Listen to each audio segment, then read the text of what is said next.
Асы спорты хужа жаяжмыкан налгоймактықшын парахатканы. Антышчыны зархайынс шылгоймактадыр. Надартыр ырмачы қайтарт юканы футбол мавар жон зинад. Шарах стинадыр уаджита шакуха бафтадышты бар жонд антыш зинатты. Тренировката ю бабара котта нешфалдыштадын корт.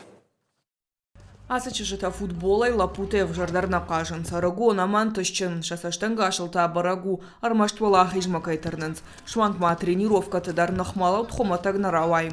Шылгоймакты футбола кауы арахщын вовын. Не считаю, что футбол это только мужской вид спорта, потому что девочки ничуть не уступают мальчикам. Футболом заниматься начала из-за брата. И когда смотрела его тренировки, мне понравилось, я пошла на футбол. Команда Лафа зардагетта манасау фалауы сам ходмашак ухочы шыланты штатана бафтет. Швангма баштайра жагдар клубтадар аж самодишиштым. Хубалты Камила Хорж бараканан таравдыштанова российского турнира. Ащи хождар бомбардир. Я старалась, я не думала, что я стану лучшим нападающим. Финты делать, голы забивать, передачи, стеночки.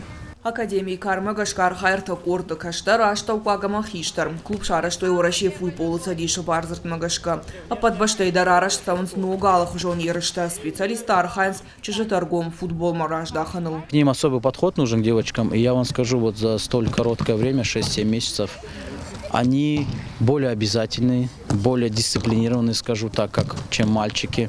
Да, физически где-то они уступают мальчикам, но по другим кондициям ничем не уступают. Если посмотреть наш последний турнир, довольно-таки очень здорово выступили. Дартар югон команда саттакан за что Сочи турнир махиштар тренеры на хаштам гашка тағдырыш таджигана ниша машакорд марайшой но курдетты. Нартакаул антышчыны Архайнс. Калаты зираша гатакты Сабина гаплата хетак и раштон хабарты.